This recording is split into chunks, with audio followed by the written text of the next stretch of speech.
4:34, seguimos haciendo que vuelvan en la 530. Hola Carlos, ¿cómo te va?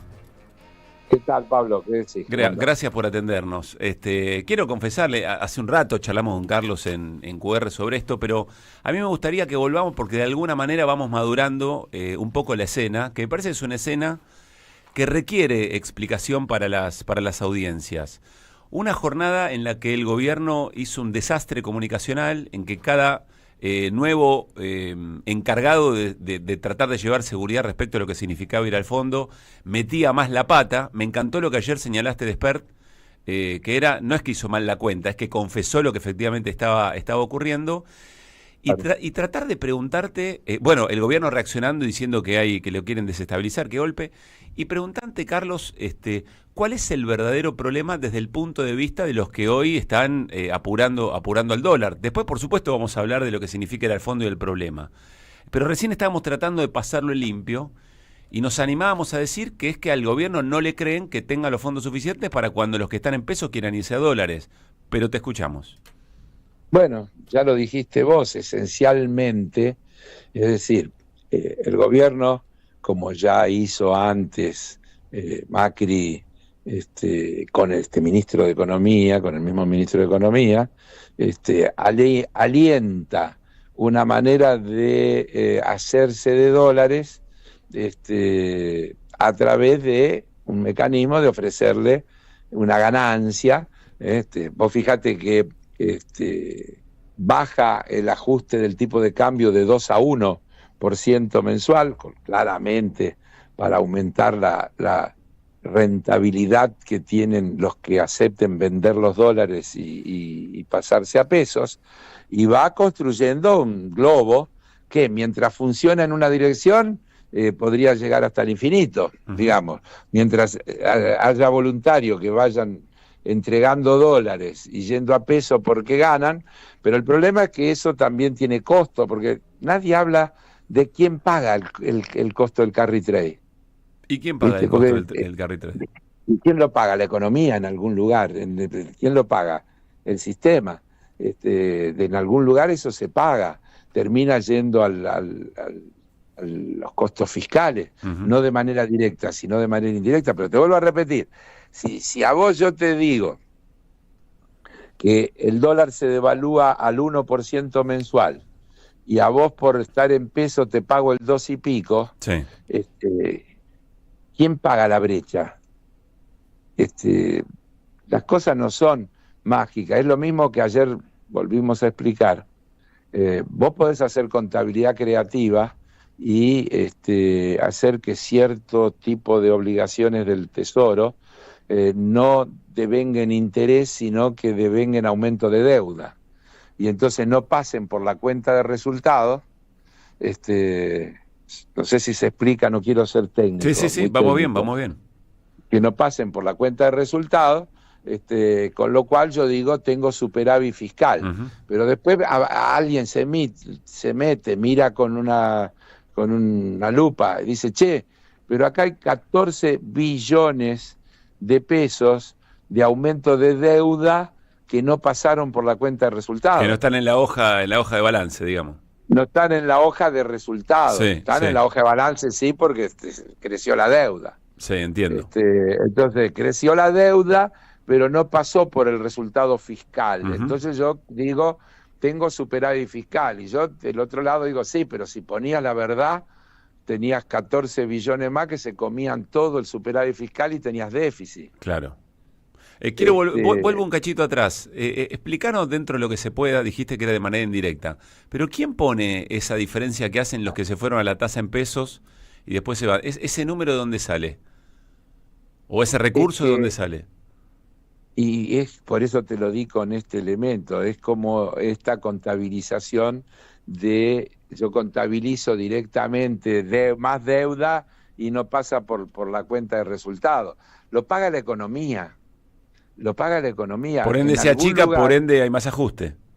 Lógico, lo paga la economía.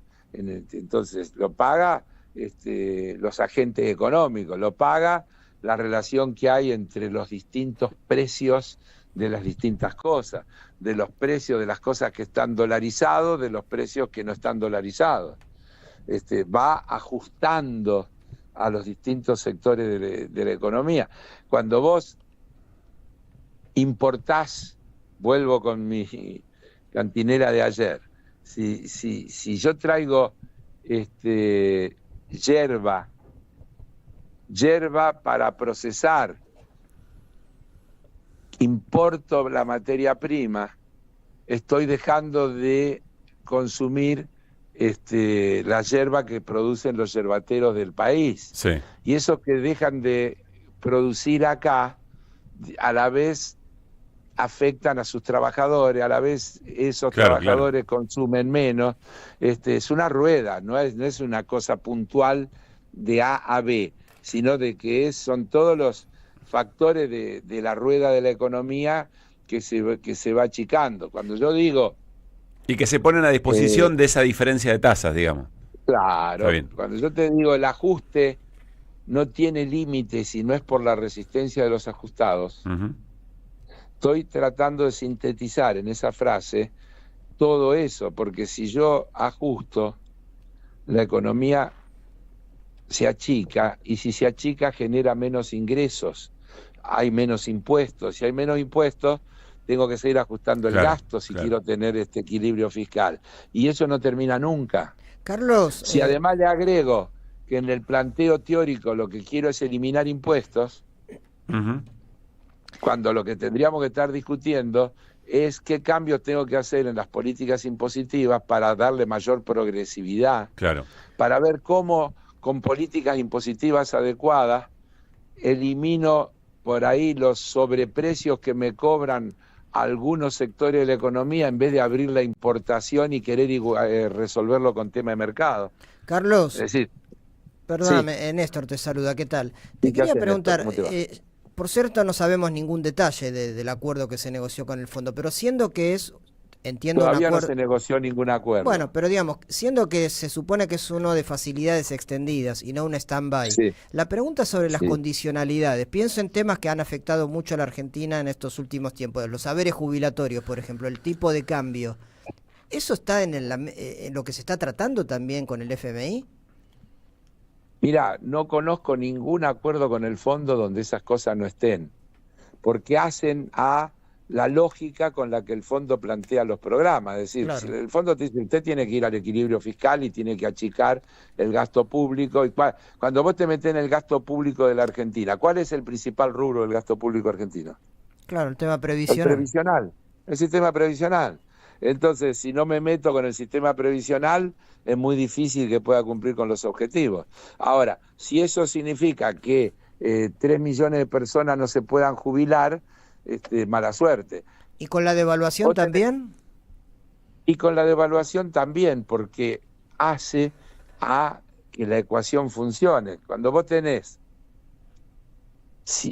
¿Qué es atraso cambiario, Néstor? Atraso cambiario es que hubo un cambio de los precios relativos y que, en definitiva, se produce esto que está pasando hoy en la Argentina, que es mucho más barato importar que producir en el país. Entonces, una devaluación generaría un cambio otra vez de esos precios relativos. Todos esos productos dejarían de entrar y la balanza comercial mejoraría. Pero desde luego, como las variables no son una sola, cuando hago eso, afecto los precios internos. Y entonces suben todos los productos, pues se ajustan a la variación del tipo de cambio, y entonces otra vez se atrasan los salarios y pasa lo que pasa siempre. Recién decíamos, si Carlos... Si yo pudiera ajustar el tipo de cambio en abstracto sin que afecte al resto de las variables, sería una discusión distinta a la que la vida enseña que pasa cuando se ajusta el tipo de cambio. Recién decíamos, Carlos, en el arranque, que ya están aumentando, hay algunos aumentos de precio, es sostenida la suba de los dólares paralelos, del propio ilegal, y decíamos, estamos entrando en la etapa en la que se va forjando la narrativa para que cuando venga la devaluación un ministro de Economía diga, ya se pasó a precio, no va a haber impacto. Que también lo hemos visto muchas veces. También es falso, porque después se pasa dos veces. Se pasan igual. Pasa preventivamente y después pasa otra vez cuando se produce un efecto como una devaluación. Por eso, en general, nosotros no estamos de acuerdo ni nunca podemos estar a favor de una devaluación. Cuando uno habla de la administración de las divisas, habla de medidas distintas que impidan la salida de divisas, que generen otro tipo de recursos, que establezcan diferenciaciones para distintos sectores de la economía. Hay distintas formas de encarar una situación como esta, que no simplemente la cosa de devaluar, porque ya sabemos que cuando se devalúa todo va a precios y el que pierde siempre es el precio del trabajo. Uh-huh. Bien. Que Carlos... es el atraso que se produce en los salarios hasta que después se va recomponiendo y siempre corriendo de atrás, pero cuando vos mirás las grandes series, ves cómo el precio del salario ha ido perdiendo valor frente a los otros precios de la economía. Déjame hacerte escuchar un tramo de la entrevista que ayer Milei le dio a Majul. Me gustaría que nos expliques qué es lo que está queriendo decir el presidente con esto y si es así o no, porque se basa en eso para dar, también lo hizo Caputo, aquello de la base monetaria. Escuchémoslo y a ver qué te sugiere decirnos para seguir desarmando discursos, ¿no? Y en el camino aprender un poco más del tema. Hablar del tipo de cambio es irrelevante, porque son tantos los dólares que respaldan la base que me podría sacar toda la base monetaria al tipo de cambio oficial y me sobrarían además 24.000 millones de dólares. Si acá la cuestión es que faltan pesos, no que faltan dólares. Es irrelevante la discusión cambiaria. Okay. Solamente los mandriles econochantas de Argentina se ponen a operar con esa cuenta. Bueno, evidentemente muy enojado y le duele mucho esas observaciones al presidente, pero ¿dónde está poniendo el punto el presidente y qué diríamos? No te lo puedo explicar. ¿Por qué? Y porque es igual que el 17.000% de inflación, no sé, esos números que maneja no, me superan, no lo puedo explicar. Yo lo que entiendo que Caputo también decía es... ¿qué cantidad? Te lo voy a hacer muy sencillo, vos. Pero no es cierto que ¿qué cantidad de pesos que hay dando vuelta como para saber cuántos dólares necesitas por si esos pesos te amenazan al dólar, se te van al dólar? Eso no es cierto. Esencialmente, los depósitos solamente que hay en el sistema financiero, hay pesos de sobra. No soporta. Yo lo que te diría que el problema de la Argentina es que hay mucha gente que tiene menos peso de los que necesita para vivir, pero hay otros que tienen acumulado muchísimo más pesos o dólares que los que necesitan para vivir, ellos y varias generaciones más. Entonces el problema de la Argentina es un tema de acumulación y de distribución. Ese sigue siendo el problema principal. La Argentina no es un país de pobres. La Argentina es un país que tiene políticas tendientes a empobrecerla vos fijate que en el discurso oficial abandonamos a Alemania o Irlanda como referencia y pasamos a Perú. Sí. Perú ¿qué es Perú? Un país de 2080, un país sin clase media. Entonces, este gobierno podría hasta tener un proyecto en el que sea compatible con alguna de las cosas que dice el Fondo Monetario Internacional, que traten de que la situación de los pobres no empeore, pero se coman a la clase media, que es donde hay para comer. Uh-huh. Y entonces vamos a ese modelo. Vos fijate la barbaridad que nos dicen. A ver, lo que decís ahí es, ¿dónde puedo aumentar mi utilidad? En los pobres no, pues ya están liquidados, con tener, claro, pero en la clase media sí puede bajar un escalón. Para comerme todo lo que es la clase media. Y vos fijate la barbaridad que incluso se la escuchamos decir a un diputado el otro día en la Cámara de Diputados. Perú, en los últimos 20 años, tuvo no sé cuántas crisis políticas y cambió no sé cuántos presidentes. Sí. Hay un expresidente que se suicidó. Hay varios presos, etcétera. Pero el presidente del Banco Central está hace 19 años. Uh-huh. Porque la política monetaria es la que manda todo y no se toca.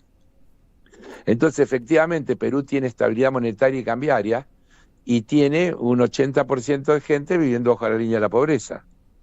Entonces, ¿para qué sirve la política monetaria y cambiaria si es para consolidar un esquema de 20-80?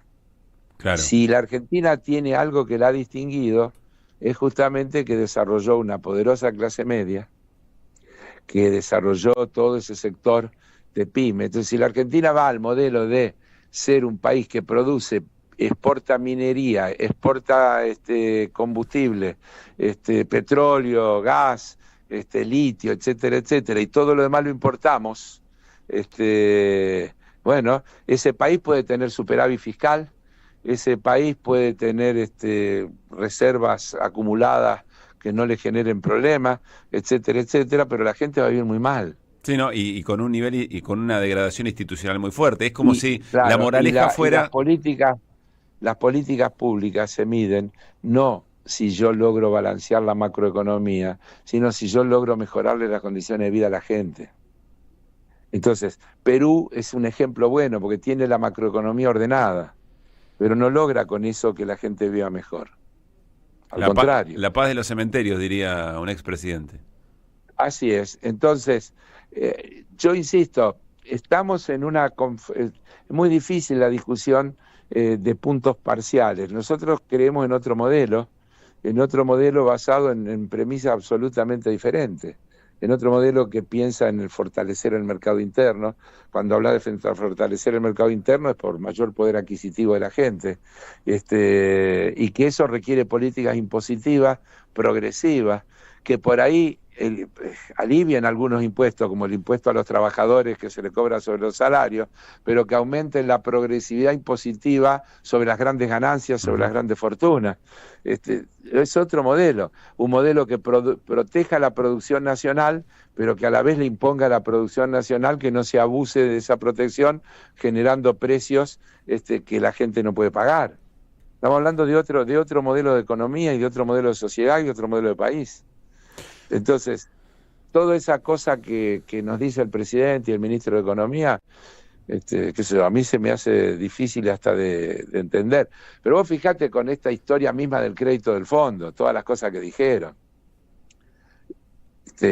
Hoy mismo salieron a decir que el fondo confirmó que el crédito, después tuvieron que aclarar que lo que confirmó es que la Argentina le había pedido el crédito. Recién lo estábamos charlando con Luispa, porque vos lees rápido la noticia en algunos portales y pareciera que hay una confirmación de lo que allá dijo Caputo, pero en realidad lo que confirman es que eso es lo que pidió Argentina, nada más. Eso es lo que pidió Argentina, claro. Pero además cuando lees lo que el comunicado completo, dice que la manera en que se va a otorgar, los tramos y cómo se va a devolver es una cosa que va a resolver el directorio. Está bien. Es decir, que está todo abierto. Quiero cerrar la charla con esto, Carlos. El gobierno cordobés confirmó el cierre de la planta Nissan ubicada en Santa Isabel. Va a dejar sin trabajo 400 operarios. Afecta a más de 30 pymes que aportaban algún tipo de materia prima para la construcción. Empresa de origen japonés que llega al país en 2010 y que logró posicionarse como líder de la producción de pickups en la región. Si esto le ocurría a un gobierno de signo político contrario, olvídate, estaban saliendo en todos lados, ¿no? Pero es que... Y no es la primera ni será la última. Pero te voy a decir otra cosa. No hay inversión pública, no hay inversión privada, ni siquiera extranjera, sobre la que podemos tener puntos de vista, discusiones. Inversión extranjera directa virtualmente no hay, porque salvo en la que pueda venir a través del RIGI para la minería y los combustibles, los rubros que están incluidos en el RIGI, que además no nos va a dar nada porque el RIGI es tan generoso que se la pueden llevar cuando quieran, así como la traen, es decir que... y el problema no es que entren, sino que no se vayan, como lo hablamos. El problema no es que así es. Y vuelvo a repetir esto que ya dije 1.000.000 de veces. Todos están diciendo que la Argentina va a resolver los problemas cuando levanten lo que ellos llaman el cepo. Y cuando levanten el cepo no va a entrar plata. Se va a ir la que hoy no está pudiendo salir. Va a empeorar la situación. Esto, grabalo, tenelo guardado. Y cuando llegue el momento, lo chequeamos. Carlos, un abrazo grande como siempre. Buen fin de semana. Buen fin de semana. Carlos Heller. En AM530 pasan muchas cosas. Y todo lo que pasa